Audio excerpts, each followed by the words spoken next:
Otra vez semáforo rojo. ¡Qué miedo! ¡Qué angustia! ¡Qué ansiedad! No sé qué pensar, no sé qué siento. Simplemente sé que no estoy bien, que tengo mucho miedo.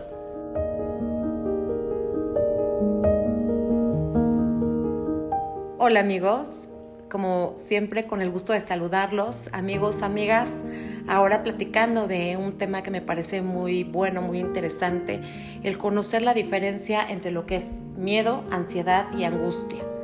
Estamos nuevamente, desafortunadamente, en semáforo rojo y que pues de alguna manera sabíamos que iba a volver porque los contagios en ningún momento se dieron, en ningún momento bajó este peligro inminente en el que nos encontramos.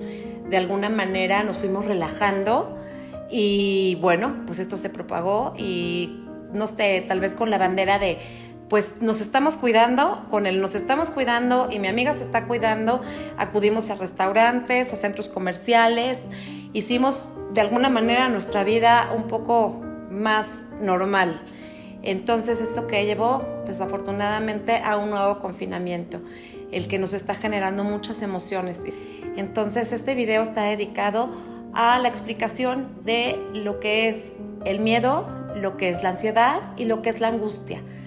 Son 3 emociones diferentes. El conocernos nos va a servir mucho, sobre todo porque nos va a dar la posibilidad de detectar si estamos en alguna de estas 3 emociones de manera patológica. Comenzaré en platicar qué es el miedo. Te platico que el miedo, así como las demás emociones, provienen del cuerpo. El miedo es un afrontamiento al peligro, es una defensa. Cuando tenemos el peligro, es un mecanismo ya sea de huida o de ataque. Es como, por ejemplo, cuando vemos a una persona que viene armada a atacarnos, sabemos que o corremos o atacamos. Entonces, esta parte la obtenemos por el miedo. Es una emoción básica, es una emoción primaria, digamos. Es una emoción sana porque nos pone en alerta de un peligro que pueda poner nuestra vida en riesgo. De la siguiente emoción que les quiero platicar es de la ansiedad. La ansiedad es la anticipación del miedo.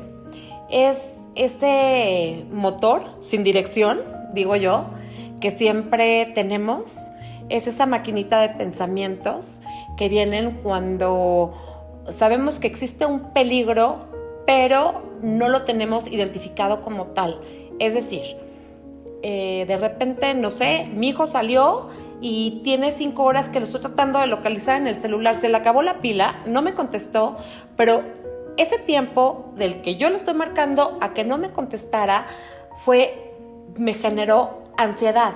Es esos pensamientos repetidos de ¿y si está bien? ¿Y si no está bien? ¿Y si le pasó tal? ¿O si le pasó cual? Entonces es el pensamiento repetido en mi cerebro. ¿Y qué pasa? Que cuando ya llega, la ansiedad no es que se apague, no es un switch que se apagó porque ya llegó, no, llega, ya está en casa y yo sigo pensando. ¿Y si hubiera hecho? ¿Y si mejor le mando la próxima vez, no sé, un cargador o si tal? Y entonces sigo pensando hasta dormirme porque la ansiedad que me generó el no poderme conectar con él o comunicar con él me sigue poniendo en la mente a seguir pensando. La ansiedad es una emoción que está muy repetida, pero por alguna circunstancia está mal entendida. La ansiedad es algo que nos genera activación, una activación sana. O sea, como quien dice, nos pone las pilas. Es decir, la ansiedad tiene que existir para ponernos en mecanismos de acción natural. Es decir, vamos a cruzar la calle. Si yo volteo a ver que no venga el coche para que no me vaya a atropellar o que yo corra antes de que llegue el coche y se acerque a mí, esa parte ansiosa es la que me va a mover. La ansiedad es algo que me va a estar moviendo para generar mis trabajos y mis acciones de alguna manera con más motivación. Les quiero platicar un poquito de lo que es la ansiedad generalizada. La ansiedad generalizada es cuando sientes ansiedad por absolutamente todo lo que sucede a tu alrededor. Entonces, cuando hablamos de ansiedad generalizada, ya estamos hablando de un pequeño trastorno que sí hay que manejarlo y hay que trabajarlo con algún especialista. Si la ansiedad se eleva, supera un cierto umbral, estamos hablando que si por un tiempo un poquito prolongado se alarga, entonces ya estamos hablando de una situación patológica que nos puede llevar al pánico. El pánico nos puede llevar a su vez a las crisis de pánico, a las famosas crisis de pánico, que es en donde nuestro organismo responde de una manera biológica, en diferentes maneras, manifestaciones, donde nos sudan las manos, el estómago nos duele, en donde sentimos palpitaciones durísimas, empezamos a sudar helado y de repente no entendemos el por qué nos sentimos así, simplemente son eventos que nos atacan. Entonces estas son las crisis o los ataques de pánico, pero su origen es el de ansiedad. La tercera emoción es la angustia. La angustia es una sensación continua de sentirse condenado, de sentirse mal, de sentirse que hay un futuro negativo, de sentirse que aunque luche no voy a tener nunca éxito, de un pensamiento que está abatiendo mi alma, que está abatiendo mi ser. Esta angustia es algo que muchas veces no me deja dormir, no me deja descansar, en donde igual puedo tener periodos muy, muy largos con alteraciones tanto en el sueño como en la alimentación, en donde puedo dormir pocas horas o dormir mucho. Entonces la angustia de alguna manera me va llevando de la mano a una depresión. Entonces detectar la angustia es uno de los papeles fundamentales para todo profesional de la salud, porque las tres emociones que les comentaba, si una se confunde con la otra y se trata de una manera equivocada, entonces la respuesta no va a ser la correcta, no va a ser la evolución que deseamos. Es decir, les quiero poner el ejemplo de si una persona llega conmigo y detecto que tiene ansiedad, la ansiedad la puedo manejar con muchas terapias, desde la respiración, la meditación, etc. Hay todo un protocolo a seguir y que sí se puede manejar la ansiedad. Pero la angustia, como es un sentimiento muchísimo más profundo, no es tan sencillo. Entonces se tendría que trabajar de una manera interdisciplinaria, es decir, con la consulta de otros especialistas aparte de un psicólogo. El ser humano tiene una capacidad de resiliencia que es impresionante.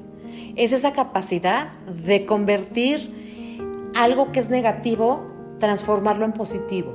Es la capacidad de convertir y transformar el miedo en coraje. Es algo que nos genera una fuerza para afrontar la vida con valentía. Ese miedo en donde podemos utilizarlo como una fuerza poderosa como para salir adelante, para seguir luchando. Porque realmente el ser humano estamos hechos y estamos constituidos precisamente de eso, de resiliencia. Estos tiempos, estas fechas tan desafortunadas, nos han enseñado y hemos aprendido que somos fuertes, que somos y que estamos unidos y que tenemos unas fortalezas que no conocíamos anteriormente. Entonces, a eso se le llama resiliencia y a eso es a lo que tenemos que apelar con todas estas emociones, porque incluso una angustia se puede trabajar y se puede llevar para manejarse a algo positivo. Se puede manejar siempre y cuando sea un diagnóstico certero, como les comenté en un principio, se puede manejar a que esa angustia la llevemos a nuestra psique para generar algo productivo. Nos hemos dado cuenta a través de esta situación que hemos vivido, de esta fortaleza que tenemos tan grande, innata. Entonces, podemos aprovechar estas emociones para hacer de ellas algo muy positivo. Y bueno, finalmente me atrevo y con todo cariño a darles algunos consejos que creo que son muy importantes en esta situación. El tratar de identificar siempre nuestras emociones es algo muy importante y muy válido. Si en algún momento nos sentimos enojados o nos sentimos tristes o nos sentimos con miedo, identificarlo y vivirlo. Eso es algo que genera una actitud resiliente.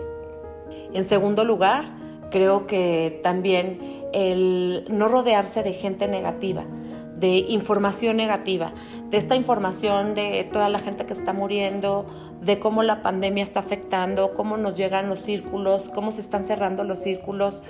Es una realidad, pero también otra realidad es que estamos avanzando. Vamos avanzando, estamos cuidándonos y seguiremos cuidándonos. Entonces, no rodearnos ni de todo lo que nos mandan por el teléfono, por el celular, los memes, las noticias. Tratar de que todo lo que nos llegue, las noticias, la gente y lo que platiquemos sea algo positivo, inconscientemente nos va a ayudar mucho para mitigar esta ansiedad y este miedo. En tercer lugar, creo que practicar un deporte diario nos ayudaría muchísimo. Sé que estando en confinamiento es muy difícil, pero siempre podemos encontrar algún deporte, incluso yoga, incluso meditación, el platicar con nuestros seres queridos, el convivir en acciones como ponernos a cocinar juntos, el buscar actividades que nos distraigan de los pensamientos repetitivos, ansiosos. Y como último consejo, creo que es muy importante el detectar si una de estas emociones está saliendo de nuestro contexto de capacidad de manejo, acudir con un profesional, que siempre será algo muy bueno, que ahorita estamos trabajando por Zoom, pero que definitivamente si notamos que es algo que se sale de nuestras manos, con una llamada, con un ratito en la computadora, podemos arreglar y podemos solucionar. Gracias, muchas gracias y como siempre, lo mejor para ustedes y su familia y mucha salud siempre.